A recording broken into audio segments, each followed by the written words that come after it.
All right, let's do this. Peanut, if you're staying in the room, no talking.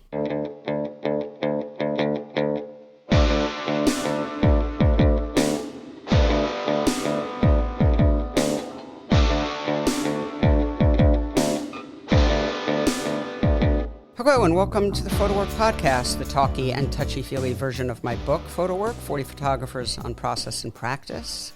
Hello everyone, I'm Sasha Wolf, recording from my studio at the Center for Photography Woodstock in Kingston.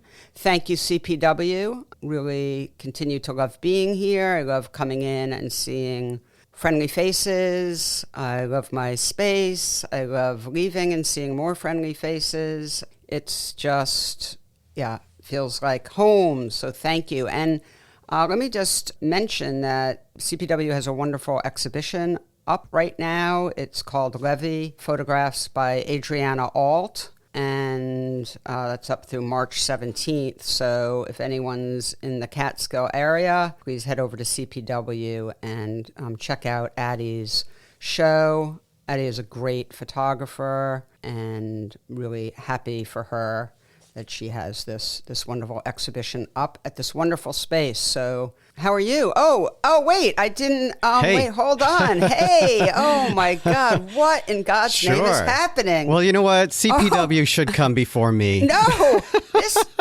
the world has gone mad.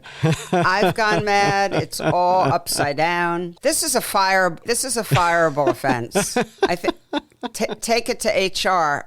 Wait, hold on. That's right. We have an HR? Call Taylor.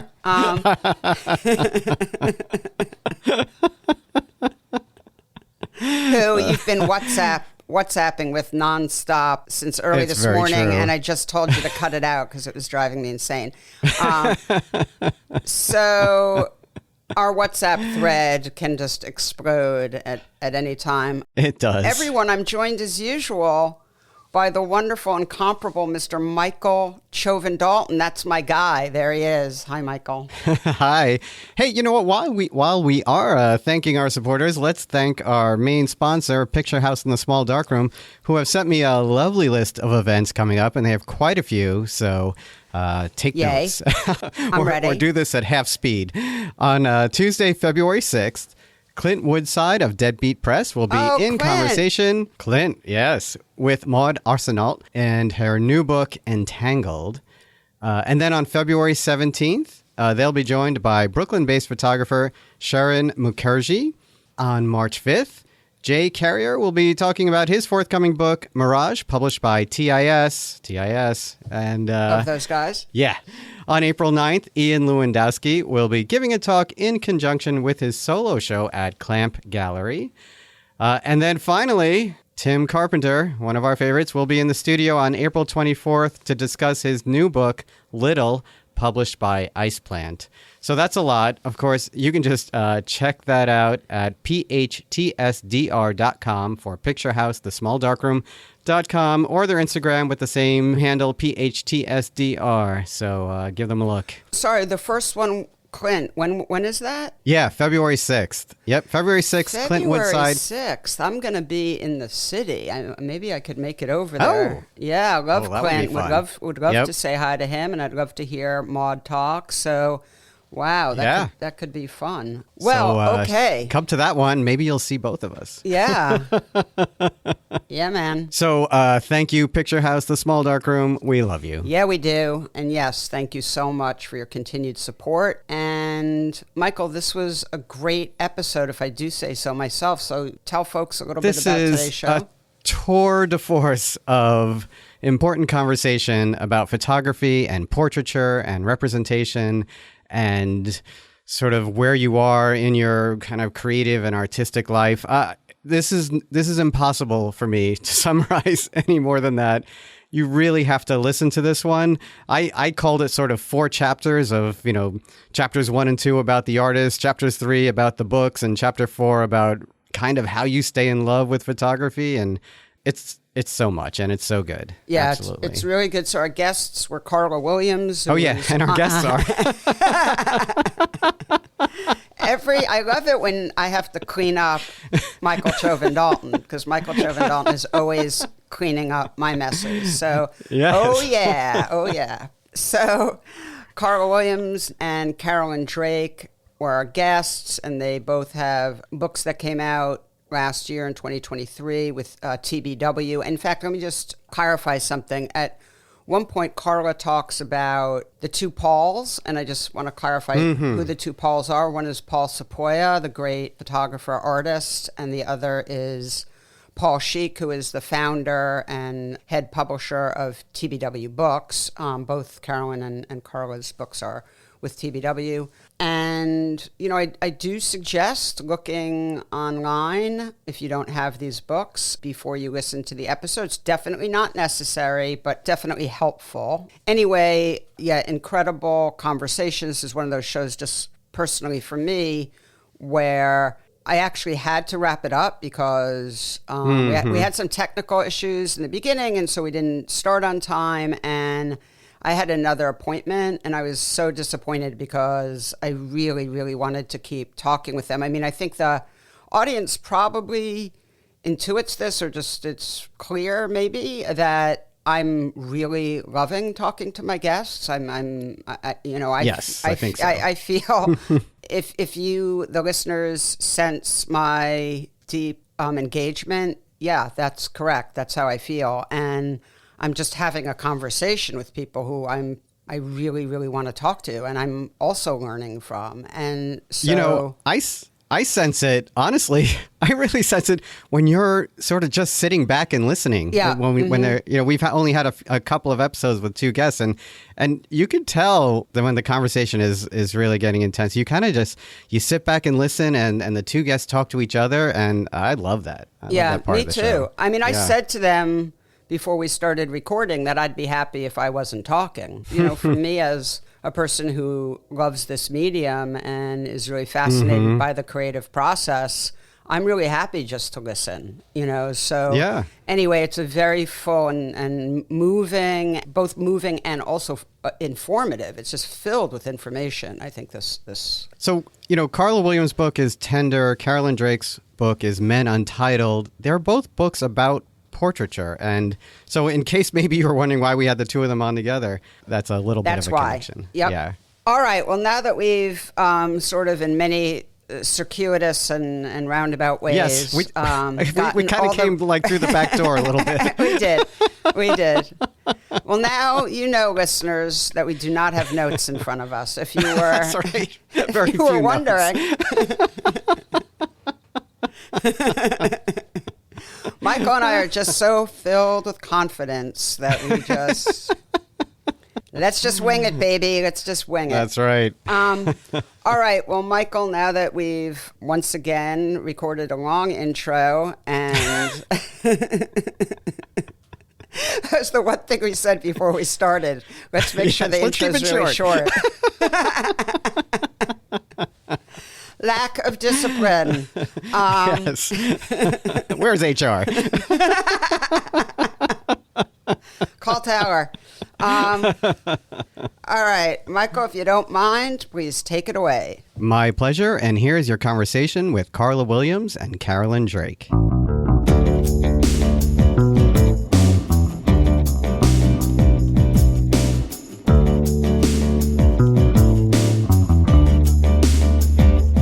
Carla Williams, Carolyn Drake, welcome to the PhotoWork podcast. It is great to have you both on, and this is our first ever. We did one podcast where we had two guests on who were discussing the same project for the most part, but this is our first time having two people on discussing two different projects, but I promise the listeners that there's a reason it will all come into focus soon enough. But Carla, let's start with you. First of all, I'm so thrilled to have you on the podcast. Thank you. You're going to tell everyone about this project and particularly the new book, Tender, but I will just say I've just loved spending time with it so much. Thank you. And I'll gush over it in a little bit for sure, in a little while. But let's get started as we always do. If you could just tell us about yourself and your journey? Sure. I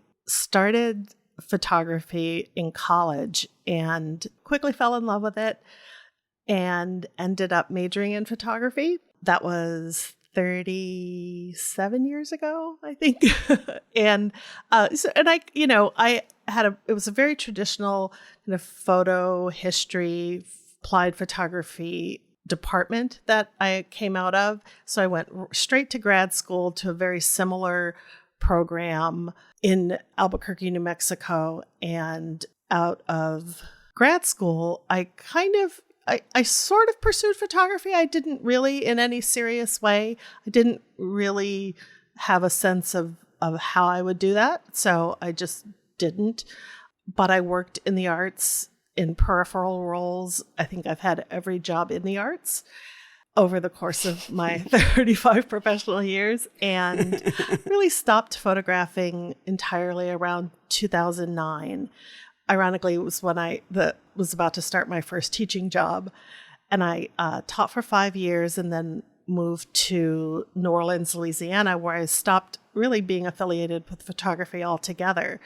And it wasn't until COVID, when Paul Sheik reached out to me, that I even resumed having conversations about my photographic work. It was really something that I had, I guess you could say, retired from, but certainly put in my past. So it's been a kind of a crazy journey these past few years, having to revisit these decades-old ideas and images, but it's also been really quite fun and rewarding to see them all out of the boxes finally. You went quickly there over your undergrad and grad, but your undergrad was Princeton, and I believe you had some pretty good professors there, including Emmett Gowan. Yes. Do I have that right? Yeah, absolutely. Yeah. No, I had wonderful professors at Princeton. Emmett Gowan and Susan Jehoto were the two studio photography instructors with whom I worked when I was there. And then Peter Bunnell was the photo historian who was there at the time. So yeah, it was an amazing experience and introduction to the medium, the history of the medium. I couldn't have asked for better. It was the best time. And it was a very tiny program. It was within the art and archaeology department, the visual arts major, and I ended up being the only photo major my year. So it was extremely small. There were a lot of students who took photography courses, but very few of us who actually majored in it. So, but it was a unique time when I was there in the mid 80s and early to mid 80s. And most of us who were very active in it have remained friends or in contact over the last decade. So it was really special. And most of us would probably easily credit Emmett with being the reason why. He's an amazing person. And so you're, with me today and with Carolyn, because you created this work that's now been compiled into this wonderful book called Tender that you published with TBW. And you had a show at Higher Pictures in New York City that was, I believe, a recreation of your thesis show. Yes. And it's interesting. So obviously I want to talk a lot about the work itself, but just to put things in context, as you said, you sort of didn't really, I do want to just say one thing. I think in 2002, you published a book called The Black Female Body, a Photographic History that you did with the wonderful Deb Willis. Yes. So, you've done some, you've contributed some really extraordinary and important work to the photography community. But yes, as a photographer yourself, you didn't get a lot of support and encouragement and sort of seem to have put that aside. Then you rediscover your own work from 84 to 91, self-portraits that you made. Just to be clear, these are all self-portraits. There are 80 images in the book. Yes. And sometimes I think that books, I'm a photo book. That's how I like to look at work. I way more than going to exhibitions. Oh, totally. I'm a photo book person. And often I think that there's too many images in a book. I don't feel that way at all about your book. Oh, thank you. Unbelievable to look at a book of 80 self-portraits and have all of them offer something different, which is just amazing. Thank you. Someone referred to your work as like a diary, and I think in some ways it is a diary in the way that, you know, sure, a diary can be repetitive or whatever, especially when we're young and moody and still sort of adolescent in our, but it doesn't feel that way with it. It feels so mature, and I think one of the reasons it does is because there's such a sophisticated interplay between these self-portraits, many of which are nudes, many of which are not, but there's such an interplay between them and how personal they are to you and how diaristic they are, but yet how much they also, many of them reference other photographers and particularly certain styles within sort of the photographic history or certain prominent artists, whether it's Cindy Sherman or Edward Weston or Man Ray, and so there's something so personal and also so reverential. I mean, it's just like there's just so much going on. I mean, anyway, but so tell folks about, because I don't even know the full story of how this came back into the world and took the world by storm. I think it just won Best First Photo Book at Perry Photo, and yes, congratulations. Thank you. So tell folks really about how this incredible treasure trove of work reappeared, and then I do want to get into the what is the work and what you were thinking about while you were making it.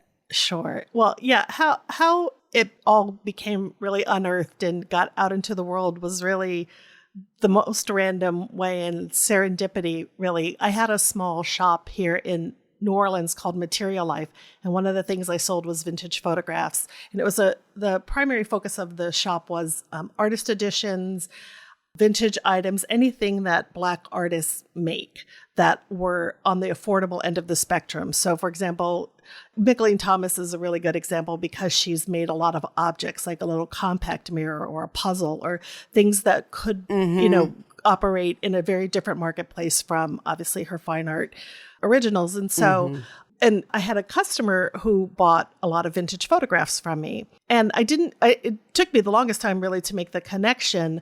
Out of the blue, maybe 4 or 5 months into COVID, the COVID shutdown, and which shut down my store, I got a phone call out of the blue from Paul Sheik, and he had been given my name by Paul Sepoya, who was my customer, who told him about my work. And for the longest, I couldn't figure out how Paul had learned about my work because I had only just scanned all of the work when COVID hit, and I was sitting at home with nothing to do. So I scanned it all, created a website, but it seemed really unlikely. I'd never met Paul or spoken with Paul Sepoya, so it was kind of a mystery to me how he had seen the work enough to tell Paul Sheik about it. And as it turns out, and I absolutely don't remember this, apparently at some point I published 3 of them on my store's Instagram. No recollection of it, could not tell you which images they were. He cannot remember which images they were, but apparently they were impactful enough to cause him to sort of spread the word. And on the That's amazing. Isn't that amazing? And then on the strength of that, Paul called me, and then it was off kind of to the races. So it was just the most unlikeliest of scenarios. But you know, when someone calls you to say, do you think you might want to make a photo book? Like the first thing you say is, yeah, because who doesn't? I mean, one, it's not a call that happens every day, certainly. And who doesn't love photo books? I mean, like you, I fell in love with photography largely through photo books. I worked in the art library. And at the time, my job was photocopier because students weren't allowed to handle the books themselves on the copy machine.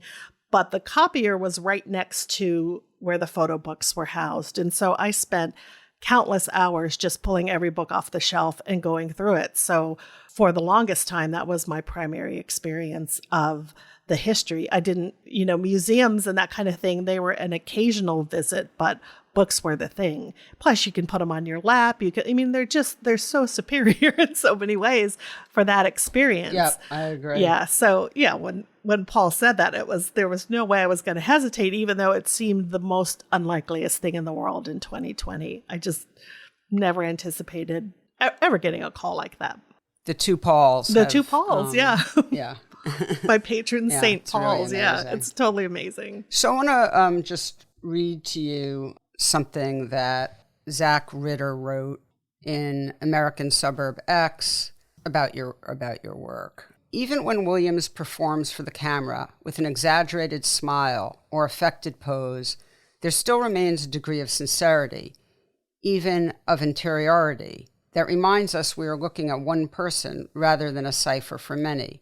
And though we may be aware that a performance is often taking place, we also, I think, see that a kind of introspection is being carried out as well, that she is exposing or discovering new layers of herself as much as she is riffing on or caricaturing, say, the poses and expressions of women that she would see in fashion photography or in her father's stash of pornography magazines that she and her sisters stumbled upon as teenagers. For as much as she came to understand self-portraiture as a whole philosophy, really, about the relationship between the camera, subject, and photographer, she also thought of the camera as a confidant, as something she could divulge secrets, musings, half-thoughts, and suppositions to.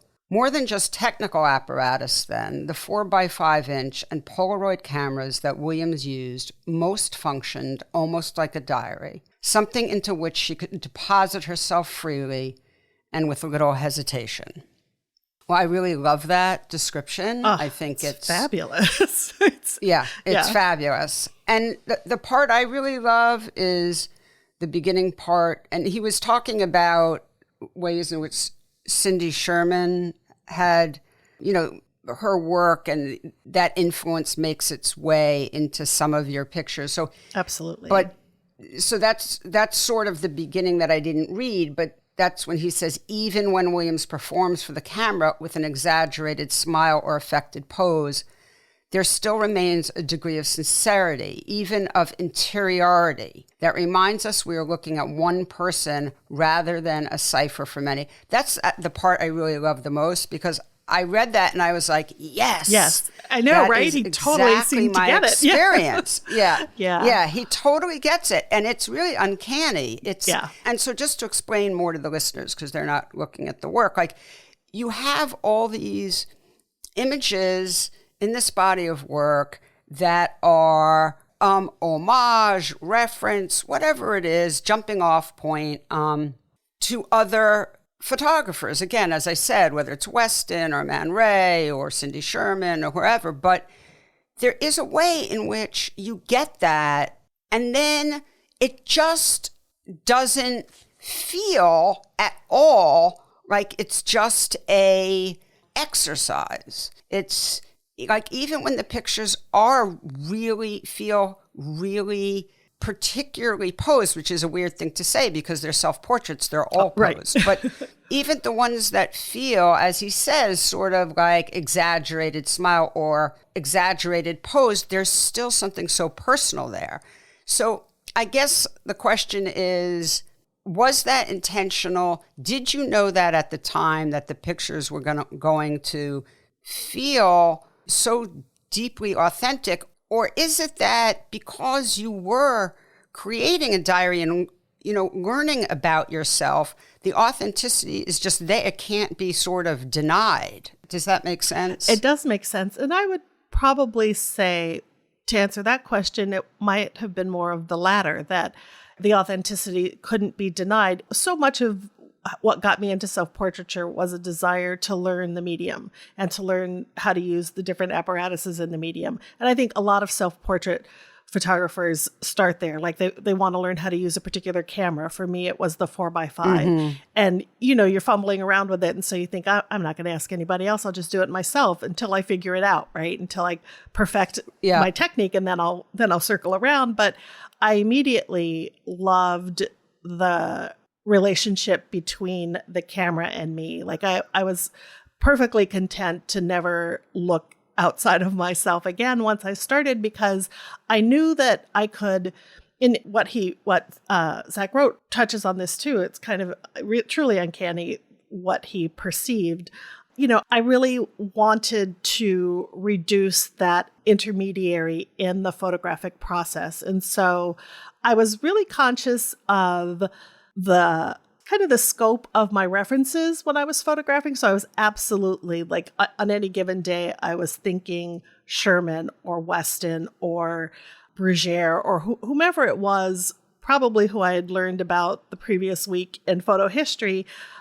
Every time I'd sit down with the camera, I'd go, okay, let's try some of this. Let's try some of this. Let's try that. Oh, that was nice. Let me try that. And so it's so great. Yeah. Thank you. Yeah, that was really intentional and deliberate. And initially completely disappointing because my images looked nothing like the references, right? They didn't really, you didn't want to copy, but you wanted your reference, I think, to be as perfect as the final image that you'd seen. And mine, of course, weren't. They were messier. There was more slippage. There was always that very personal, intimate, private element because I was experimenting. The whole thing was an experiment. And so that, I think, the evidence of that and as you said, the authenticity of that, I think, is what ultimately made them as a body of work really powerful because it shows this really sustained kind of what I've come to think of it in the past couple of years as a love affair. Like I loved photography. I loved every single conceivable element of it when I started to photograph. And so those years, those first, I'd say, at least the first 10 years that I made photographs, it was just a love affair. And at any time I could, I would get with my camera and do some work together. And it was just such an incredible creative outlet. One of the reasons being, especially with the self-portrait, is in those pre-social media days, you didn't ever have to share anything if you didn't want to. So you had the freedom to do anything you wanted. And you still do, but I think the perception is that you don't, right? Because there's this expectation that you share. But then it was just, my greatest expectation was, please let this exposure be good so that this negative is not hard to work with. And so I think what it has become was what existed in the work, but what I was not entirely conscious of as I was making it. I think that really sort of developed with the breadth of it over time. One other thing that gets talked about a lot when folks are talking about your work, this work, is sort of your desire, your need to see Black women not only represented in fine art photography, but sort of in the canon. And, yes, as opposed to just all these white guys photographing white women. But I wonder, is this something you actively thought about at the time? Yeah, that I actually did think about at the time. Not so much for what you could say is the sort of political imperative of balancing representation, but just out of the curiosity of it. I just wanted to see what my likeness or my approximate likeness looked like rendered in these different ways. And so because I didn't see it, I made it because I just wanted to see what it looked like. Right, yeah. And so that I was conscious of. Yeah. That makes perfect sense to me because sometimes when I've been reading about the work, sometimes folks have written about it in a way that makes it seem like it's just the way that people put it, where I've been a little bit like, this work feels so personal and so deeply emotional that it just doesn't feel loaded politically. No, not at all. Because, it feels much more loaded with the way you just put it. I wanted to see myself. Yeah. 100%.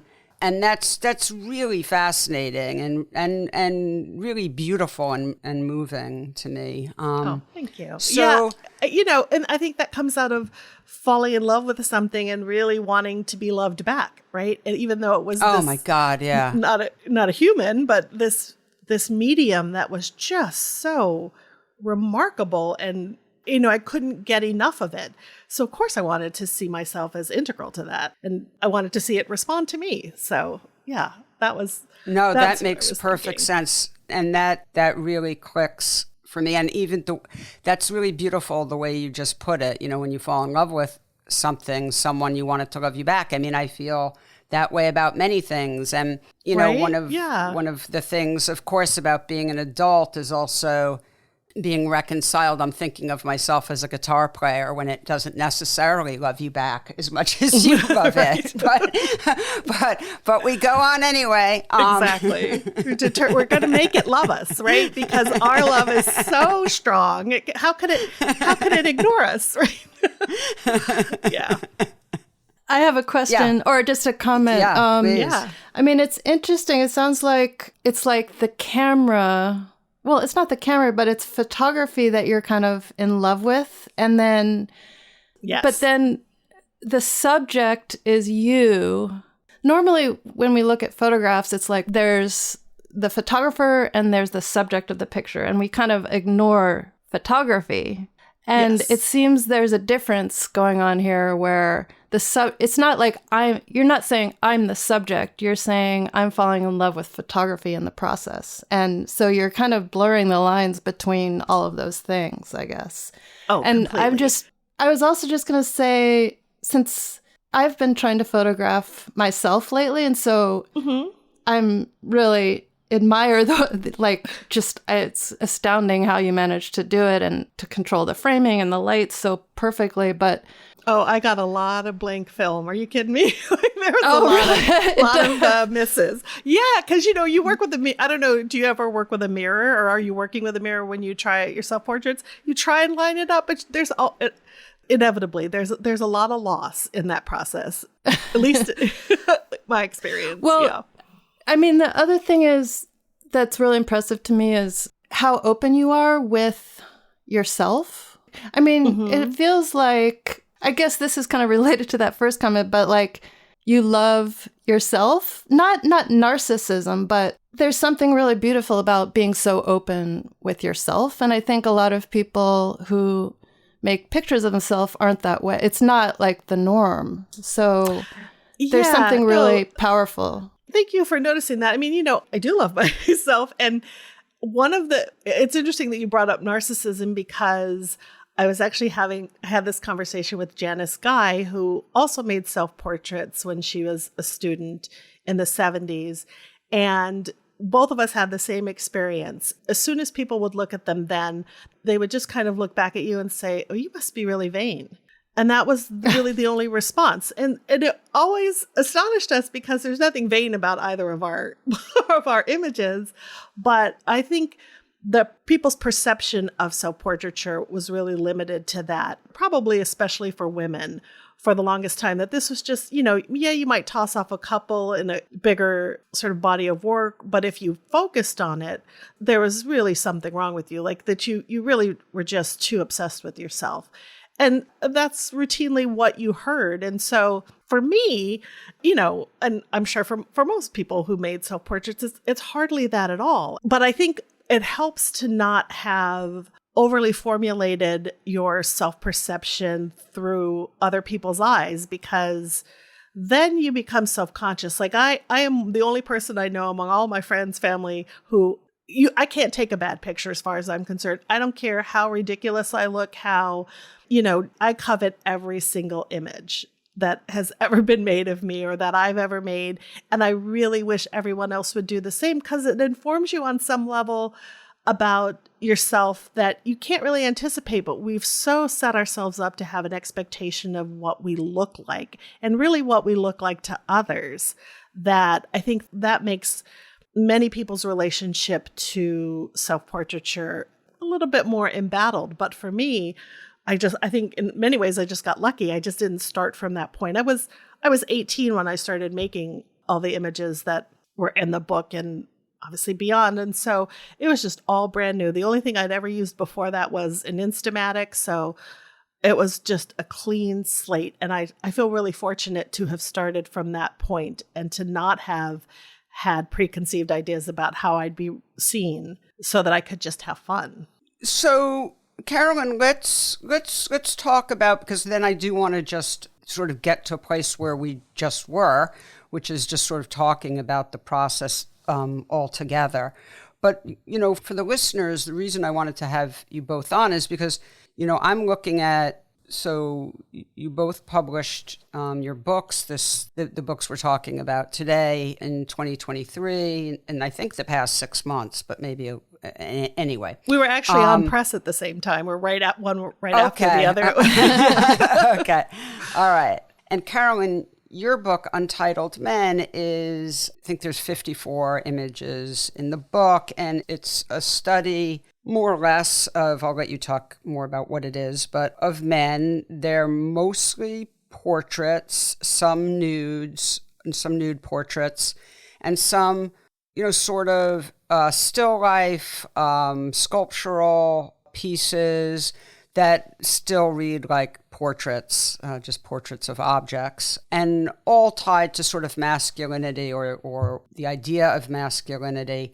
And there's so many things about the two of you together that are interesting. I mean, the obvious, Carla is making self-portraits. Carolyn, you're making portraits of other people, and specifically another gender, a real other. Carla's portraits, as we've discussed, are filled with a very beautiful, very moving, really admirable kind of self-love. And Carolyn, your pictures are coming or starting from a place of curiosity, but also a good deal of anger and questions about masculinity and men and male bodies. And you have to discover more tenderness and empathy, whereas Carla's sort of starts out from that spot. So it's just so fascinating. So for me personally, I'll just tell you, I'm spending time with these books sort of together, right? They're next to me and they're in front of me next to each other. And it's like, it is some sort of intellectual and emotional whiplash because they are so different in every way, although there are also really interesting things that cross over. Carolyn, you also use a lot of reference and homage to other artists. And so, but I will, Carolyn, your work starts out as more of a conceit and seems to become more of a self-discovery. And Carla, I think your work is sort of self-discovery and diary, as we've discussed sort of from the beginning. But anyway, so that's just to set things up. But Carolyn, tell folks about yourself. You don't have to, because you've been on before, you don't have to get too granular, but give us a little background and then let's talk about this book. And also going from Knit Club, which is the book before this one that you came on the show to talk about. It's just phenomenal to me how you went from the language in Knit Club to the language in this book. I don't even... it's so phenomenally, I don't know what I don't know about polar opposite. When I also had Knit Club in front of me and then I'm looking at Untitled Men, your new book, I was just like, holy cow, Carolyn, like what an emotional intellectual roller coaster. Yeah. But anyway, so yeah, just give us a little bit of background and then we can jump into talking about the book together. So there are so many differences from Carla's story, I guess. I mean, number one, I think I was about 50 when I started this work. So it was post-Me Too, and the Me Too movement had triggered it had made me angry and triggered personal memories of things that I had experienced in the past that made me even angrier. And it was also the year that Roe versus Wade was overturned. So I had a lot of this anger built up, and I had proposed to kind of do a follow-up of my Knit Club project, which, as I spoke about in the previous podcast, is about a community of women who I had befriended in a small town in Mississippi. And in that work, I had found ways of not representing, but like visual exploration of this community in which I steered away from exposing their bodies and found other ways of visualizing like the mood and the feelings that to me were connected with them. And in this work, so I had proposed to turn the camera on men in this place. And so I went back and just started photographing some of the husbands of the women I had photographed, and also some of the men who had helped me with the Knit Club project, but who I had rendered invisible in that one. And so I turned the camera on them, and I didn't want to use the same language as Knit Club, but also this project, it was the whole time it felt like such a rush because I had a deadline. I had to finish this in 2 years. So I'm kind of taking on this whole new subject matter and feeling, what am I going to do? And I started just taking portraits of people. And after several months of working on it, I kind of slowly came to the realization that I really wanted to look at the men's bodies, but I had been terrified to ask them if I can do that. And the first nude that I shot was actually of a man who offered to do it. I didn't have to ask. I had invited these guys to to do a photo shoot where we were going to have them all straining to lift a log together. And this one guy made a joke in our joint text message that he was going to take off his clothes. And I quickly kind of pushed him that I would be interested in that. And so that was the first nude picture in the project, but it wasn't until many months even later than that I actually started directly asking people to do that. I was interested in kind of interrogating, maybe we would call it white masculinity, and reversing the gaze, putting men in positions that we've seen women in over the centuries of art history and photographic history. So it's very unlike Carla. And I was so conscious of the way women's bodies have been represented and the harm that I feel it had caused. I had gotten to a point where my relationship with photography was almost the opposite of Carla's. Like, I had started to just have problems with photography. And this was my way of almost like getting back at photography. Like, I'm going to reverse photography and do it this way. And so I would take pictures looking down on the men and scrutinizing their bodies and reversing the roles that we have normally seen most often. And also, I think another shift from the Knit Club project was to enable the viewer to kind of look directly at these bodies. I started getting rid of the backgrounds and the geography and the place. It wasn't about Mississippi this time. It was about the body. So I started using cloth or curtains as backgrounds and just kind of honing the view onto the body. Just to be clear for the listeners, you said you had a deadline. It was because you had won the Henri Cartier-Bresson Foundation award grant, and there's a deadline to produce work for that. Yes.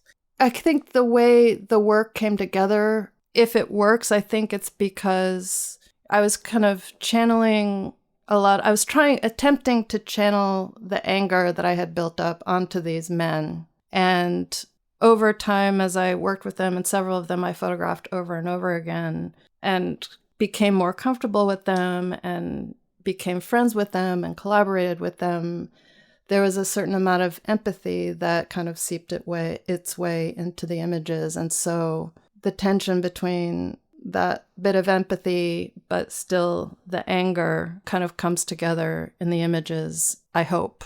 Yeah, no, I think that's right. I mean, it is for me as a viewer, but so I can only speak for myself. I mean, one of the things that's just so fascinating to me about both these projects is they seem like projects of self-discovery. One sort of more obvious on the surface, Carla's project, but your project to me ultimately is a project of self-discovery, right? In some ways, I'm not sure it has anything to do with these men. I don't even know if it has to do with men. It has to do with how you feel about men. Yeah. I mean, I think it's also my gender identification is kind of fluid. I think photography for me was it was my male side. Like, you know, and there's different ways of thinking about gender, but I mean, I agree that it's a self-discovery, and I agree with you when you say that it's not necessarily about men.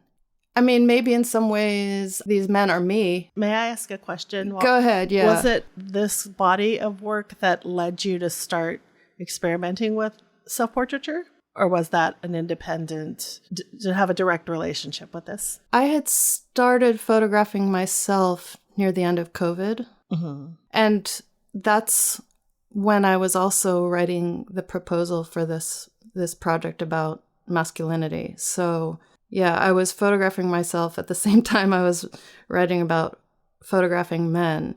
And I think one of the things that I wanted to say was that reaching the age of 50 was something. It has triggered some gender questions for me, I guess, because as I've aged, how I'm perceived by other people, I think, has shifted. And I find myself being seen by others in a way that's maybe more invisible or more quickly written off. And since I find myself being less scrutinized, and as I see myself, my face and my body change, I mean, my body feels more masculine now maybe than it did when I was younger. And so I do see some of the portraits I made of men's bodies, like, and it's also because the men I photographed are my age or older. So it's partly about aging, and I see myself in some of that. Mm-hmm. And I think I had convinced myself that, I mean, I think there's a lot of confusion. I think one thing that drives me to photograph is something I'm confused about. And I work through confusion using the camera, and I don't necessarily end up with an answer, but it's a process of working on something and considering it. And so I think my last couple projects had been focusing my attention on women, and I felt a need for someone to turn the camera in the other direction. And so in a way, I was also feeling like I was fulfilling a need that I had, not necessarily a desire. It's not like I desired to go photograph men. I actually didn't. And when I actually got this grant and started shooting the men, I was a little bit horrified because I felt less pleasure from it than I did from photographing women. So those are maybe some semi-muddled comments about the project. No, I don't.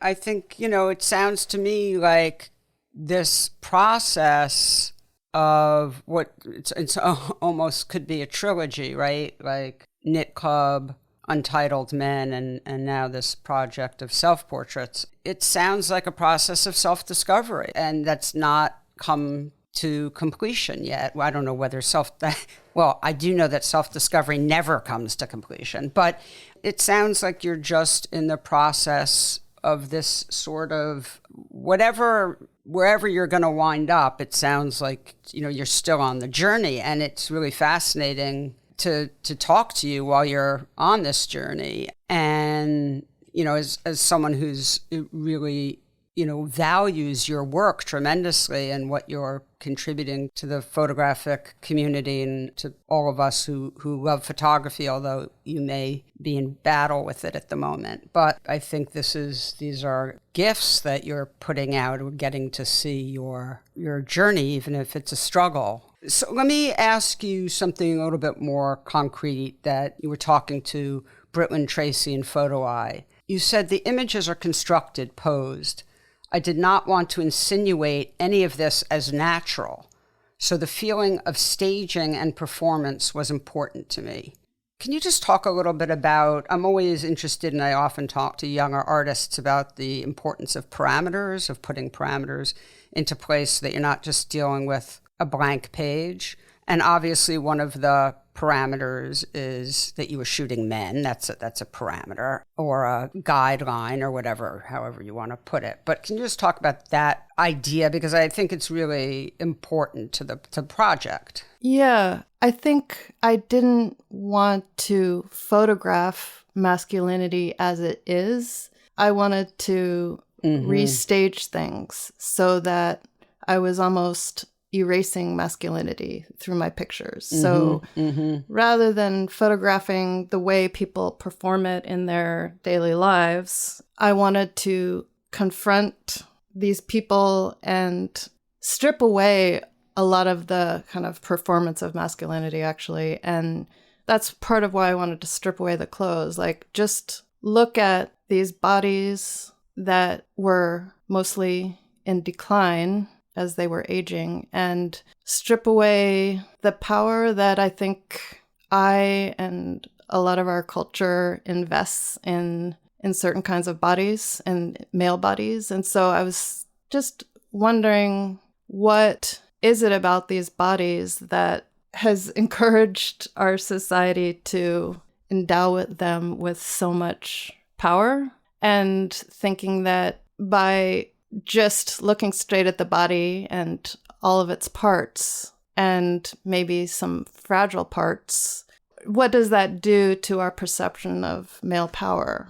And I just back to the beginning point, like, I wanted to be in control of how things were depicted. And thinking about masculinity as something that's not necessarily natural, but something we've constructed, and constructed partly by visual representations that make the men seem a certain way, and performances in life that make them seem a certain way. Let me ask you both about reference, because I wonder, is it fun to do this? Is it important to do it to show that you know your art history, your photographic history? Or is it, I know that's not why, or is it, what I suspect is that A, it's fun, and B, because it does help with the blank page thing. But you both have a lot of references in your work. So we talked, Carla, a bit about that with your work, but Carolyn, you have really sort of direct references to Muybridge, to Buick. Can you guys just talk about why that you both do that, and how it either helps, or is it just fun, whatever the motivation is? Because I just think for listeners, this is valuable process talk. Who goes first? Go ahead, Carolyn. Yeah, Carolyn. Go ahead, Carolyn. Yeah, Muybridge and Buick were two historical photographers who definitely influenced. I think looking at their work helped me plan out some of my shoots, and that was a way to move forward. Yep. It just helped me begin, So with Muybridge, that was one of the first ones that I was considering. And I had looked at a lot of his motion sequences and seen how, this kind of relates to your question about what's natural too. Like, I saw Muybridge, there's one specific sequence he has of two women, nude women, taking vases of water and pouring them on each other. And then he has pictures of nude men doing things he thought as like natural male qualities. So he would give them swords and they would sword fight with each other. And he was making the men and women, these performances, look natural. And because he was someone who was considered to be scientific, like his images were so scientific, they showed how motion happens in the body. And scientifically, he's also showing what's feminine and masculine, and as though that's also a science. And so I really wanted to try and reverse that in some way. And so I kind of thought of different motion sequences that might invert his approach to gender. And then with Buick, that was near the end of my shooting for the project, and his images were more, I had a complicated view with his Storyville project, which I guess, Carla, you must know that well from having lived in New Orleans. Yes, absolutely. He took these beautiful portraits in the 19th century of prostitutes in New Orleans or sex workers. And I printed out a bunch of them that I found on the internet and carried them around with me to show the men and tell them, okay, I want to try and create images like this, but using men. And it made it very clear to the people who I was trying to convince. It just kind of helped me explain what I wanted to do, put the men in positions that women have been depicted in. So those are two influences that helped me move forward. So important. I mean, yeah. And Carla, do you relate to that idea of just sort of like helping you move forward? Well, it's, I think we're at such different points in our making lives that when I was making most of those initial pictures, it was just a response to the things that I liked. Like I just wanted to engage with right. other images Your that exuberance. I liked. Yeah. I mean, and so it was, and so it was partly for me, the excitement of, can I make one of those? Can I make something that looks like that? Can I? So, great. And the sort of consciousness of it certainly didn't happen until later. Maybe grad school was the first time that I was really more cognizant of which photographers I was referencing or which particular images I was referencing. And that was entirely as a way to both engage in a dialogue, just, in order to talk about one kind of image, or in order to make sure that my images had a point of reference. I was responding in my own way to certain historical images. I wanted them to have that kind of framework in which you could say, well, if you're looking at this, then look at this, and then talk about them together. But it was also a little bit of, by that time, well, if this particular way of seeing or way of representing you have already elevated and given a value, then if I do it, then you have to start me at that level too. Mm-hmm. But that became conscious, but it wasn't the overarching. The overarching thing was just to sort of respond to the things that I was personally responding to in order to have a nonverbal conversation with, again, that history of photography, that, sort of world of images. I'm curious, Carla, how did your image making change? I mean, you mentioned 2000 and something, you actually stopped making pictures. Yeah. Like, were you making those same kinds of images until you stopped? Or like, what's your relationship with photography now? Have you started making work again? Do you still love photography the same way you did when you started? I do still love it the same way. We're older now, so we have a different kind of more settled relationship. I never stopped loving it. I think that, like any relationship, you have good and bad periods. So when I stopped, it wasn't because I didn't love photography. I just didn't. It was just more trouble than it was worth. And in some ways, I wasn't really all that engaged with exhibitions or putting it out there. So it just, after a while, it seems like a waste of time and resources. But I did remain, I wasn't making the same kind of images, except that I was really still committed to the idea of thinking about the self and how you represent the self through images. And so I did, toward the end, it was a couple of different projects I did.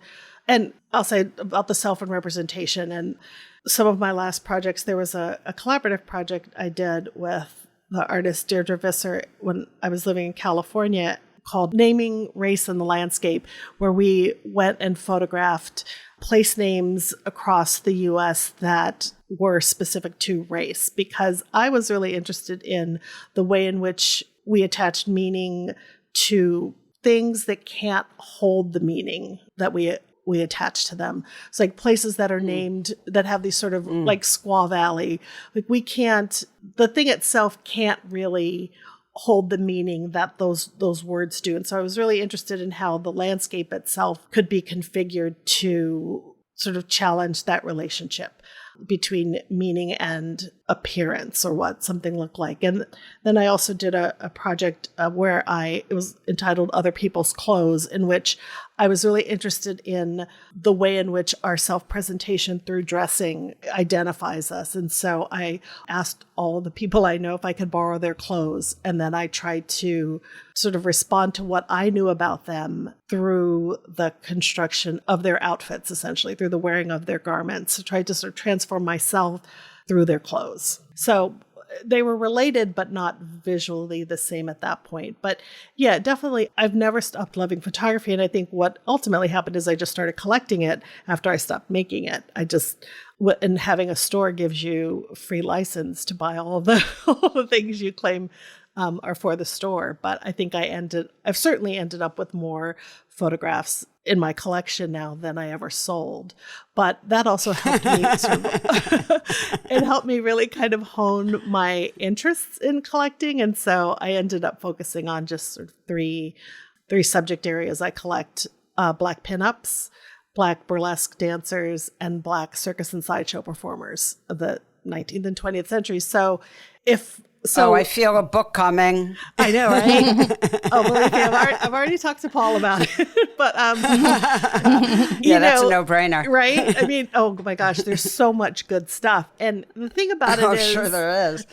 Now that I'm working with a gallery, I'm working with Higher Pictures, and there have been conversations about, well, are you going to start making new images? I had no intention of when I embarked upon the book project with Paul, but now there feels like a different kind of imperative because now I've kind of put myself in it. So I have, in a sense, more of a responsibility to grow this or to sort of make more connections between my past work and now my archival work and my writing. And so I think I am, but changes every other day.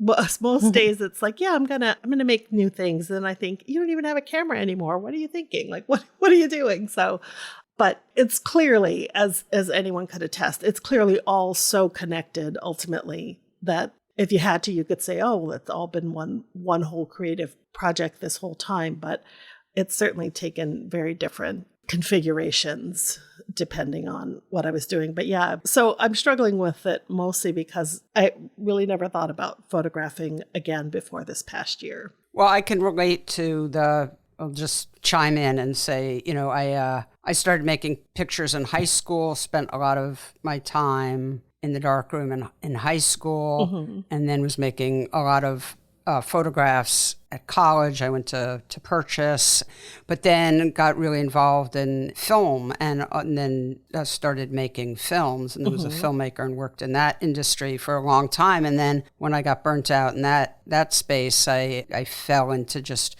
editing friends' work. I built a darkroom in my place and started taking pictures again. And this was, I was probably, in my late 30s, and yada, yada, yada. I wound up opening a gallery when I was, in my early 40s or whenever it was. So, when I look back on my life, it's all photography. Right. It's just either still photography, moving pictures, making it, editing it, championing it, talking about it. But, it's Well, and as a creative, I don't know if you've had this experience, but every single person I ever have known, it seems, who was a photographer, it ebbs and flows. And when it ebbs, you think, oh, I'm not a photographer anymore. You feel like you need to make this declaration.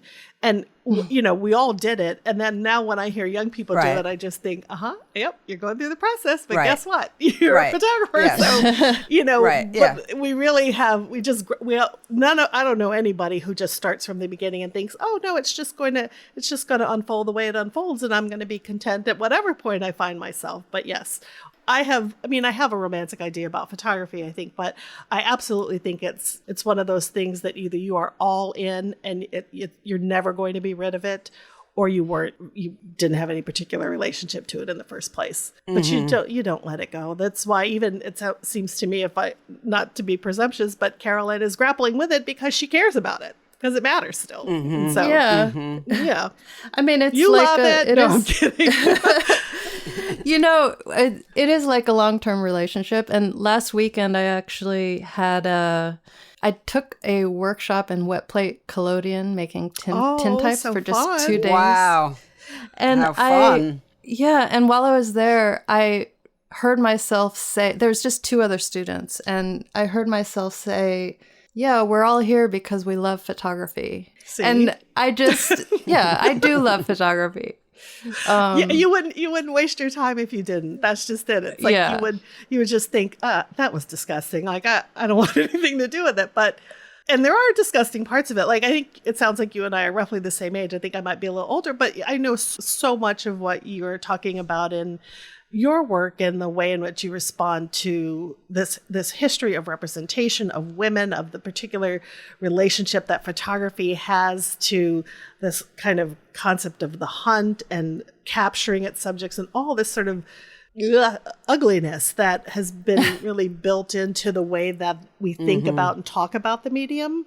I think it really sort of started in our era, right? I don't think many of those conversations happened much before the 70s. I haven't seen any documentation of it, if it was. And so that's the time we really started, people were really starting to question, like, is that, that's not so great, And so I completely get that. And I think that's part of how you love it, right? Is that you have to come to terms with the problematic parts. And as a maker, you take on, as you certainly described with Untitled Men, you take on the responsibility of setting it right, of setting it straight, or at least addressing what you see to be the problematic parts of it, because you want to love it and you want to be able to continue with it, but you can't just sit silent. Yeah, and you want to turn it into something that you believe in. Like, exactly. I wanted to see if I can bend it to do this other thing, to follow another rule. And you have to keep, I think bending photography forward is, it's in a constant process of being pushed, which I think is good. Yes. So that's why you want to go back, because people want to see how you're going to push it next. I think, but then you have all this pressure now. Yeah. I know. Now there's this little pressure, but I will say, I think that that is so true. One of the things that I think has made my work so much better in this moment than it may have been had it been sort of out and circulating prior to this is the whole selfie kind of revolution. I think the way in which, and photography is so perfect for that, right? The popular applications of the medium really drive a lot of, I think, our artistic or more academic questions about the medium, but I absolutely love the way in which selfies have become this sort of normalized, ubiquitous thing when they're doing nothing different than we always could. You just extend your arm, press the button, and you get a self-portrait. But this whole concept of it as a means of self-presentation, and of course now with the means to self-publish that self-presentation, I think has done such a favor to self-portraitists, because just like Janice and I and many others got those very shallow comments about narcissism. Well, the selfie culture is about narcissism. So I think we can safely place that part of the conversation there and thus leave more serious efforts with self-portraiture to finally, I think, a more interesting conversation. But I think it really required that really popular explosion of the idea of picturing yourself and then showing people to expand the dialogue that could happen. And so I don't think it's a coincidence that so many, it seems like older, particularly women artists, there have been books, some posthumous, coming out. TBW has another one, and I apologize, I can't think of the photographer's name. Sally Stein is, I think, writing about her work, but they're self-portraits from the 70s. And since my book came out, I can't tell you how many people are like, I made some self-portraits back in the day. Maybe I should revisit that. And I'm like, absolutely, because now I think the dialogue has become enriched. People have a different way of thinking about them than just dismissing them. So yeah, self-representation is the way to go now. Like the era of representing others, which was dominant in this certain time period, has really been called into question. Yeah, and it's been called into question. Black Lives Matter in this country, I think it was one thing that helped really put it over the edge in that direction. But I think that's an important evolution that's happened. Absolutely. I think so too. And so is Kim Kardashian sort of a little idol of mine? I like that book, a book entitled Selfish. Oh my God, that's so brilliant. Like I could not love that more. So no, do I love Kim Kardashian? No. But do I love her book project Selfish? Absolutely. Like absolutely. I think it just makes the conversation deeper and richer and more accessible. I think that's the other part that's really important. It makes it more accessible. It's less academic now because everyone thinks and talks about it. They just enter at different points. So yeah, I think you're right. I think it's a profound shift. It's a really important shift. And the internet, of course, has facilitated it as well. The ability to self-publish, to self-present. Mm-hmm.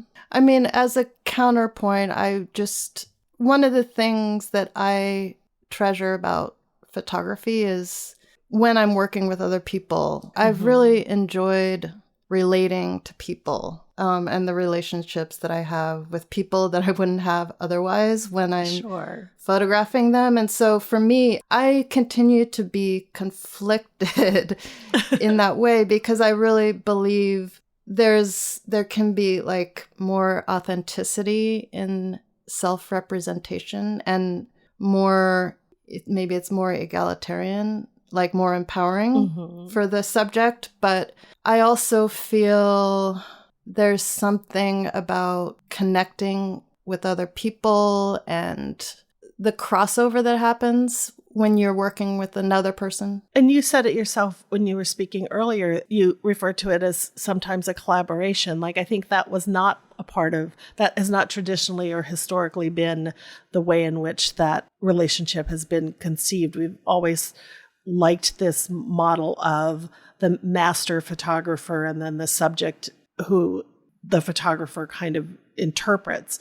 But it isn't that way. It is probably never actually been that way. We've just bought into that myth. And so I think just simply the fact that you, as someone who photographs other people and photographs them in really sort of complicated positions, vis-a-vis their gender, their masculinity, whatever that is, I think the fact that you speak about them in terms of the collaboration of it, the back and forth and all the things that have to go into it.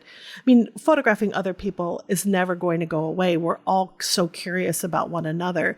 And so I think what you are doing is exactly what has to be done is, continuing to interrogate how to do it and how to, sort of how to make those relationships translate to the photographic image.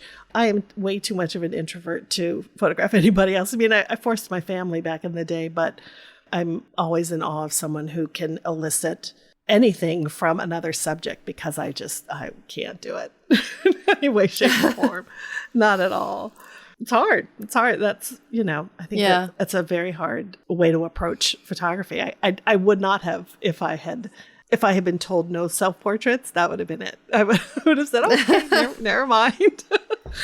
So, yeah, but it's important. It's important for photographers to look at that relationship and let it transform. Well put. Yeah, very well put. I always find it fascinating, who is comfortable photographing other people and who is not. Because there's so many, famous examples of very shy people who sort of really came into themselves and found a certain ease. I think Belloc is one of them. I think from the accounts, Belloc was not socially at ease. He was kind of a total outsider, but I think he found his equilibrium with these women. Yeah.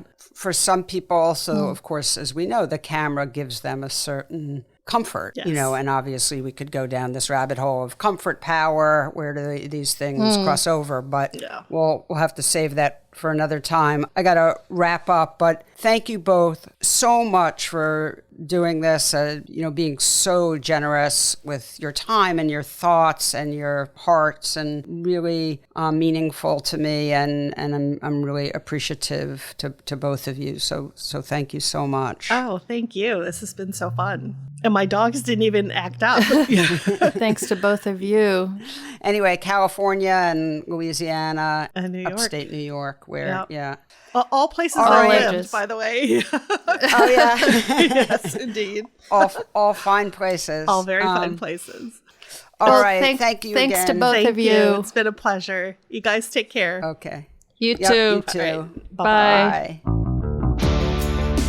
PhotoWork with Sasha Wolf is a production of the PhotoWork Foundation. Executive producer is Sasha Wolf, and the associate producer is Taylor Selsback. The show is also produced and edited by me, Michael Chovendalton of Real Photo Show.